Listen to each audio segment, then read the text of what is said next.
Welcome to our debate about the Eastern Partnership of the European Union, a very important policy. We just last year celebrated 10 years of this really very important policy for these six beautiful countries east of the European Union, but it is in a very deep crisis today. And I call to the EU to regret that it was too busy for the Eastern Partnership. Now in 2020, there was massive neglect, of course, due to Corona and due to other priorities which the European Union might have certainly. But the current neglect of these Eastern Partnership countries has led to a major crisis. Now, end of September 2020, we really face a war between Armenia and Azerbaijan, two countries which are Eastern partners. They are now in the third day of war. We have a deep crisis in a constitutional, institutional crisis in Belarus, and obviously the three pro-Western countries, Ukraine, Georgia, and Moldova, all are heading for elections. And it's really now, we will see, hopefully all will be fine. But it's the lack of European leadership and the lack of European care and attention for the Eastern Partnership, which led other actors to pursue their policies. They're often very negative, divisive, and toxic policies. And now we are really in a mess. And imagine it's just 3 months after the big summit of the EAP, the digital summit in the 18th of June, and now we face this kind of disaster situation. And I call on the EU to really improve. And let's a little bit discuss what exactly happened, why Russia and Turkey have now escalated their policies in the Eastern Partnership. They, of course, understand it's American election. The West is without leadership at the moment, and the EU is busy with Corona and the attached crisis, and anyhow not such a decisive foreign policy actor in the Eastern Neighborhood Partnership region. And so we are where we are today. Where we are, really, you see, this now already, it's since start of August, so we have this deep constitutional crisis where the EU has really not found a clear answer, and despite major efforts. But Cyprus is blocking the sanction policy, while Cyprus is getting at the same time 479 from the SURE program, million, I'm talking million, and so on. I have already made a video about the lack of our impact of our massive solidarity in the European Union. It doesn't really translate in united foreign policy.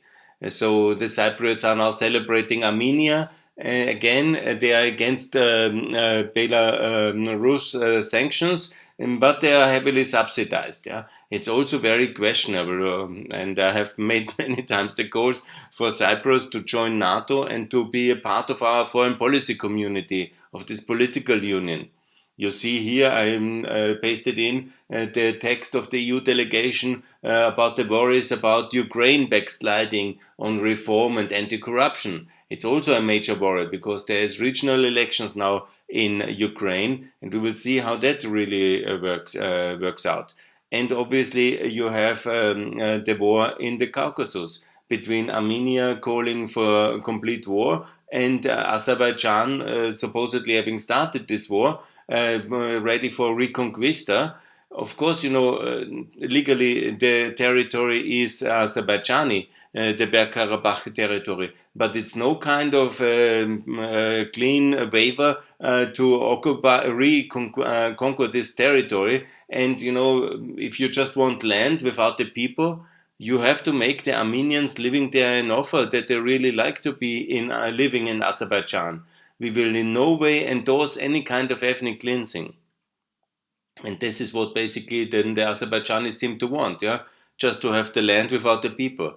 This is not what is going to happen in the year 2020.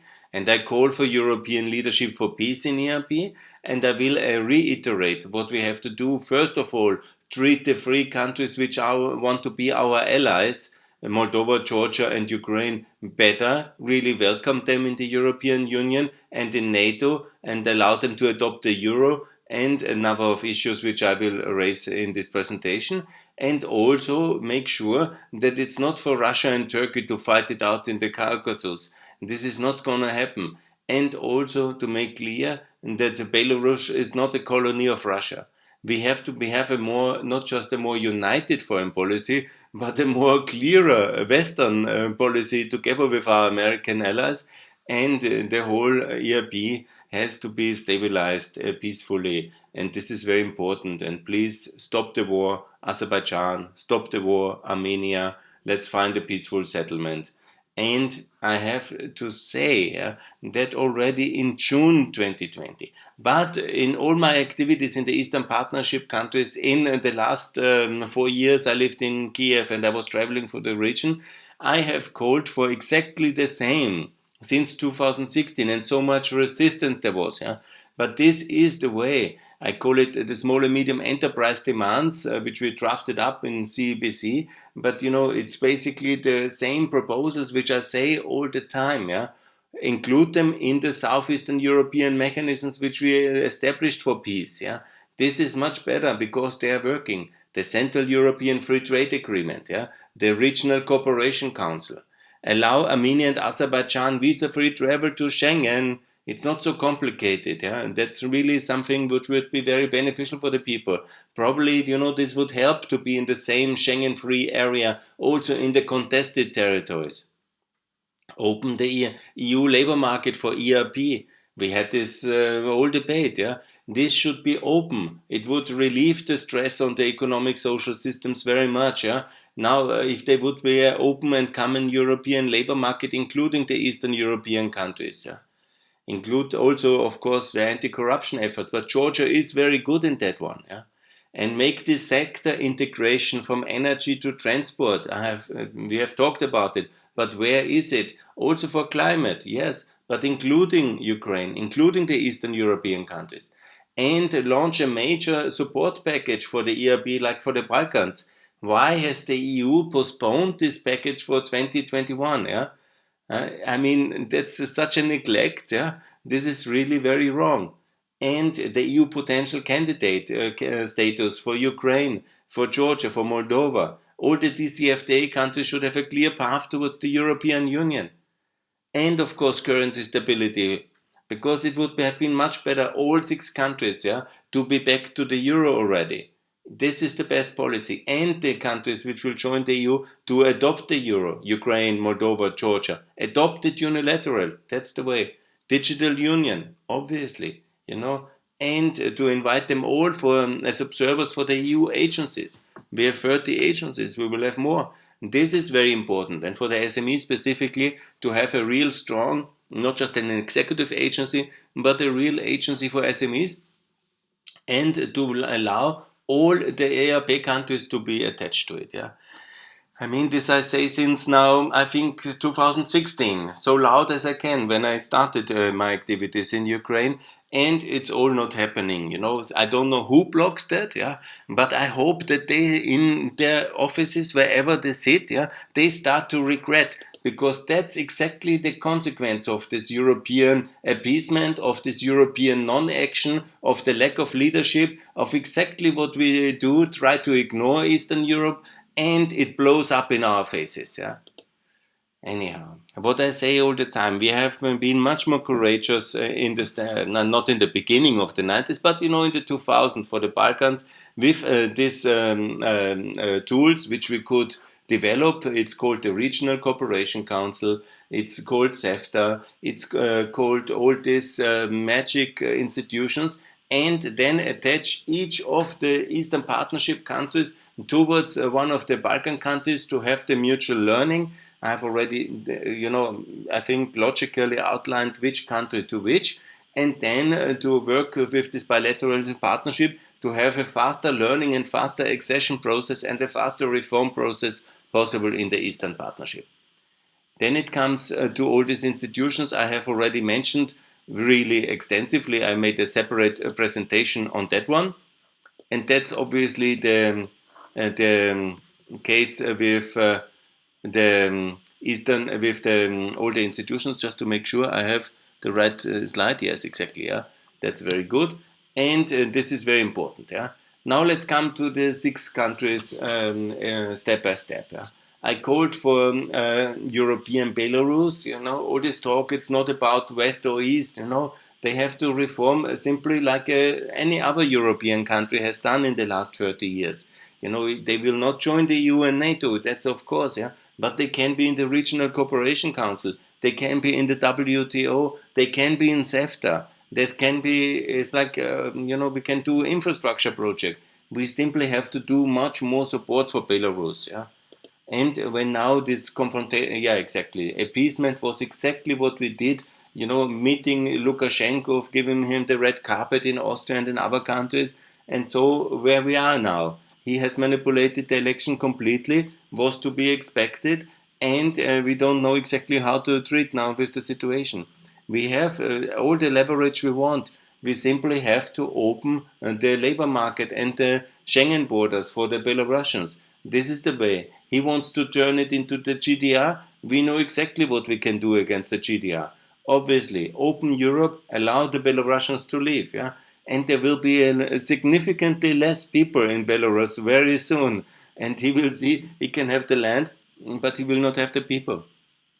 That's the way. We are not an aggressive kind of warmongering system like the Russians extremists try to portray us. Yeah, but do it for the people. These are good people, the Belarusians. They protest every day. They will maybe not win this confrontation against the power apparatus of Belarusian dictatorship, 26 years in the training, backed by the big power of Russia. But, at least save the people and build a government in exile in Belarus and really make a decent policy. This is what we can do, and we will win it in the long term because rarely anybody wants to live under that conditions, and it's getting worse. So Armenia also after 2018, what exactly have we done? We have supported them a bit, yeah, but by far not enough. Yeah? Where was the major support package? Yeah, of course, they were still strategically closer to the Russians with many things. Yeah, that was maybe turning some people off. But ultimately we have to fight and compete with the Russians on the supremacy of thinking and protection as well. If they think their only protective power is Russia, and they are afraid, then we have to help them more, and we have to explain exactly what is the future, how can be European security guarantees, and so on and so on. And this is not really very, and again, I have not very convincing, I wanted to say. Again, the same methods, yeah. And the economic stability for the currency, very important. And the trade agreement with the DCFTA, CEFTA, RCE, we have really managed also to keep peace between Croatia and Serbia now for 20 years, between Kosovo and Serbia between 20 years, exactly in this kind of mechanisms. Yeah? And isn't it complicated for all sides? Yes, it is. But we managed in Southeastern Europe, and we can manage in the Eastern Partnership as well. Same is true for European Azerbaijan. I mean, this is very important, yeah. To keep them also the impression that we are powerful. It's not only, soft power and nice, yeah, but, if they have started this war now, which the incidences are, then we have to be ready also to cut our energy contracts with the Azeris, yeah. It's not that we are a joke, yeah. And we can also offer them similar incentives like we have for the Turkish. We can offer them to join the customs union, obviously build the energy contract. We can back the manat to the euro, that's the currency. We can advise and help, yeah? And we should. And we also have all the mechanisms for unity of Azerbaijan, because Azerbaijan should be united, yeah, with Bergkarabakh. It's obviously their territory, legally recognized, but not on conquest and ethnic cleansing. That will never be endorsed by anybody in the West. Yeah? Even if they theoretically would win this war and occupy basically this region again, Reconquista style, the people would leave. It will never be recognized. Yeah? This is ethnic cleansing in that way. And it's not the way with Uluya, which some have referred on my Facebook page. Yeah? This is a different context, yeah? Because the Armenians really are not have done anything like the Serbs in Bosnia. There is no Srebrenica recently in this region, and it's not the same. Yeah? and there will be no support for Azerbaijan outside of Turkey. And Turkey is a very fragile and weak political partner to have for such a reconquista. The Russians will be backing Armenia, and technically, militarily, the Azeris won't win, and this will be just escalating and going in a big, long slugfest. And it will be a total disaster in terms of costs, of emotions, of human life, and it's really wrong. So the way to do it is to have a Benelux-style cooperation, to be in the same currency system, in the same customs union. That's the way we solved also the Northern Ireland issue. That's the way all these ethnic issues in the Benelux region, and between Austria and Italy in South Tyrol, and also in the Balkans, all this between Germany and Poland, Germany and Denmark, France and Spain. We have so many of them. We have no lack of conflicts, of historic ancient hatred in the European continent. But we all solved them because we did it exactly like this, setting them all in a reasonable economic framework of customs and currency union, and also then to have regional cooperation like in the Benelux countries, and then to have regional autonomy, obviously, for Nagorno-Karabakh inside Azerbaijan. Once Azerbaijan has also to reform in a free market democracy. That's, of course, very important. And that's why it works for the South Tyroleans in Europe, in Italy. It works very well, and it will work as well for the people of Aktaj. So I call for peace in the Southern Caucasus Benelux. I call for Georgia to take a role here, but very much also to work with the European institutions, and also to make clear that we don't need to have Turkey and Russia now having a proxy war in the Southern Caucasus, like they had so many hot wars in history, probably 15 wars between Turkey and Russia in the Caucasus in the last 200 or 250 years. And this is really totally wrong. And then everybody thrown in, the Cypriots and Greeks support obviously the Armenians, the Azeris supported by the Ukrainians, or and it's complete mess.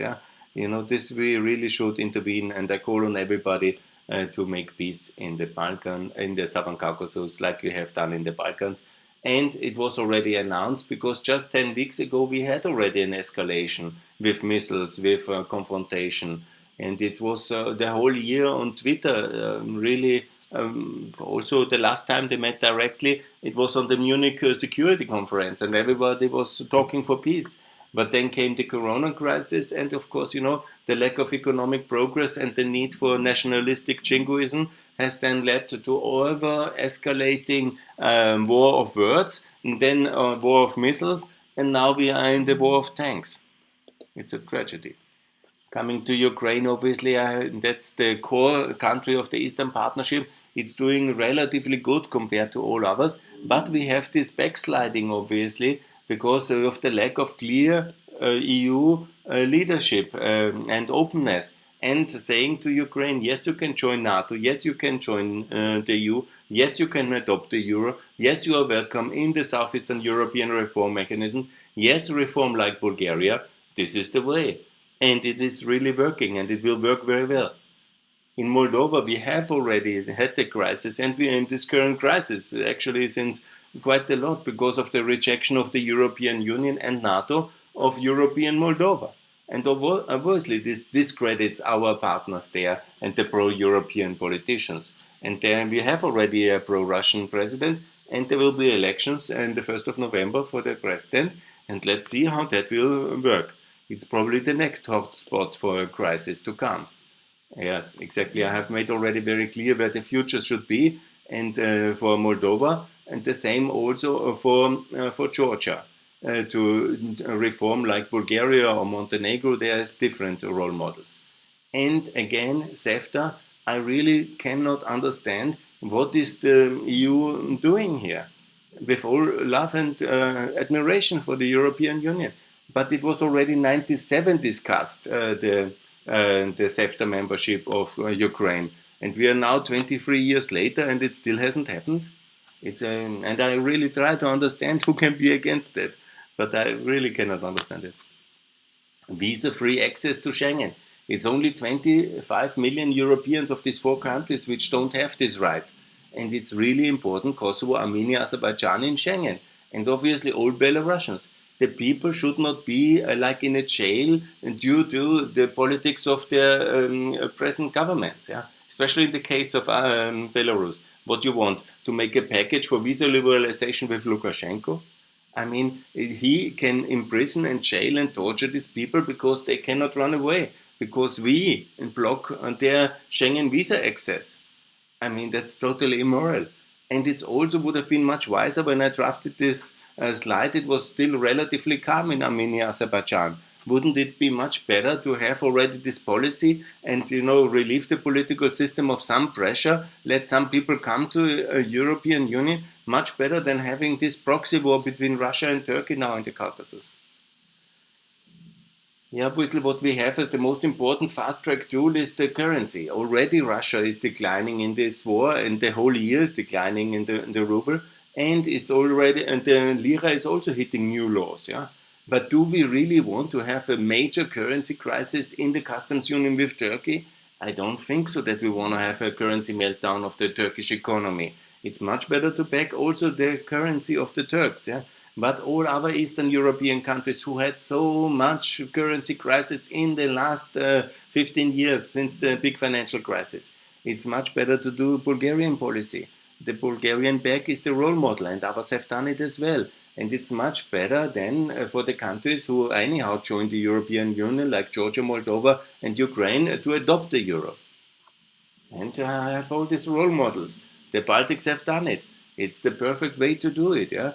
I don't know why we are so slow in the enlargement of the Eurozone. I don't know why we are so slow to back these currencies towards the European currency, because it's much more stability, much more prosperity, much better for our investments, for every SMEs, for general prosperity. It reduces the migration pressure. It is really in every aspect a better policy. And if we anyhow want to have a meaningful currency, we have to first settle the issue of currencies in Eastern Europe before we go for a global megalomaniac grandstanding of the global role of the euro in the relation to Iran.